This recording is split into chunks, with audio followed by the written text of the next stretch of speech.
নরম তুলতুলে সবুজ বা রুটির একটি নতুন রেসিপি নিয়ে আপনাদের মাঝে হাজির হয়ে গেলাম। কেমন আছেন সবাই? আশা করছি সবাই ভালো আছেন। আমিও অনেক বেশি ভালো আছি। এই রেসিপিটা একদমই আমার কাছে নতুন একটা রেসিপি, তাই আমি আমার বন্ধুদের মাঝেও শেয়ার করে দিলাম। যদিও এই খাবারটি আমাদের দেশীয় খাবার নয়, তবে এই খাবারটি আমাদের দেশে যথেষ্ট প্রচলন আছে। আমাদের বাংলাদেশে শর্মা তৈরি করতে যে নরম তুলতুলে রুটিটা আমরা ব্যবহার করে থাকি, এটাই হচ্ছে সেই অ্যারাবিক সবুজ বা রুটি। এই রুটি তৈরি করতে আমার লাগবে হচ্ছে চিনি, ইস্ট, লবণ, তেল, ময়দা এবং সর্বশেষ উপকরণ হচ্ছে পানি। এখানে আমি সর্বপ্রথম মিক্সার বলে ময়দা ঢেলে নিলাম। তারপর তার মধ্যে ঢেলে দিলাম লবণ, তার মধ্যে দিয়ে দিলাম ইস্ট, তারপর তার মধ্যে ঢেলে নিলাম হচ্ছে চিনি, তারপর দিয়ে নিলাম তেল। তারপর সবগুলো উপকরণের মধ্যে আমি দিয়ে নিলাম উষ্ণ গরম পানি। এখানে উষ্ণ গরম পানি দেওয়ার একটাই কারণ হচ্ছে ইস্টটা যেন দ্রুত কাজ করে। আপনারা চাইলে নর্মাল পানিও ব্যবহার করতে পারেন।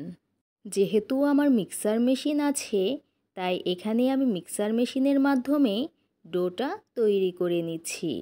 মিক্সার মেশিনে ডো তৈরি করতে 7 মিনিটের মতো সময় লাগে। আর এই ডোটা হাতে তৈরি করতে গেলে আমরা নর্মাল রুটির ডো যেভাবে তৈরি করি সেভাবেই তৈরি করে নিতে হবে, কিন্তু একটু সময় বেশি লাগবে এই ডোটা তৈরি করার ক্ষেত্রে। আপনারা চাইলে হাতের সাহায্যে খুব সহজেই এই ডোটা তৈরি করে নিতে পারবেন। এই দেখেন, আমাদের ডোটা একদম রেডি হয়ে গেছে রুটি বানানোর জন্য। এখানে আমি একটা রুটি তৈরি করার জন্য 100 গ্রাম ডো নিয়ে নিলাম। তারপর 100 গ্রাম ডোটাকে আমি হাতের সাহায্যে গোলাকার আকৃতি করে নিলাম। যখন আমি হাতের সাহায্যে সবগুলোকে গোলাকার আকৃতি করে নিয়েছি, তারপরে আমি 15 থেকে 20 মিনিটের জন্য রেস্টে রেখে দিব। তারপর আমি ডোগুলোর ওপরে হালকা ময়দা ছিটিয়ে একটা পেপারের সাহায্যে ঢেকে রেখে দিলাম।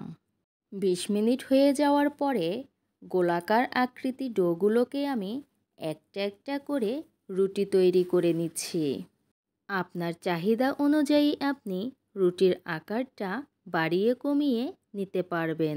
এই রুটিটা যদি একটু মোটা রাখা হয়, তাহলে রুটিটা নরম এবং তুলতুলে হবে। আপনারা যখন বাসায় এই রুটিটা তৈরি করবেন, তখন একটু মোটা রাখার চেষ্টা করবেন। এখানেই আমার সবগুলো রুটি বানানো হয়ে গেছে। রুটিগুলো বানানোর পরে আরও 10 মিনিটের জন্য বিশ্রামের জন্য রেখে দিতে হবে। তাই এখানে আমি রুটিগুলোকে বিশ্রামের জন্য আরও 10 মিনিট রেখে দিলাম। 10 মিনিট বিশ্রামে রাখা হয়ে গেলে আমি একটা একটা করে সবগুলো রুটি ভেজে নিব। তো সবগুলো রুটি ভাজা তো আমার পক্ষে দেখানো সম্ভব হবে না, তাই এখানে আমি একটা রুটি ভেজে আপনাদের দেখিয়ে দিচ্ছি যে আমি কিভাবে রুটিগুলো ভেজে নিয়েছি। প্রথমেই আমি চুলায় একটা ফ্রাই প্যান বসিয়ে দিলাম। তারপর ফ্রাই প্যানটা গরম হয়ে গেলে তার মধ্যে একটা রুটি দিয়ে দিলাম। যখন এক পাশটা হয়ে যাবে রুটির, তারপর উল্টিয়ে অপর পাশটাও ভেজে নিব।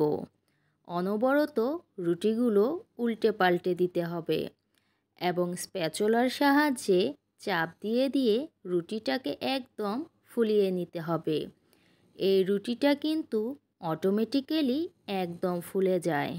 এই রুটি ভাজাটা কিন্তু একদম নর্মাল রুটি আপনারা যেভাবে ভেজে থাকেন ঠিক সেভাবেই ভাজা হয়েছে। এই দেখেন, আমার রুটিগুলো কিন্তু একদম রেডি হয়ে গেছে। তো আজকে আমার এই ভিডিওটা আপনাদের সবার কাছে কেমন লেগেছে অবশ্যই জানাবেন। আজকের মতো এ পর্যন্তই।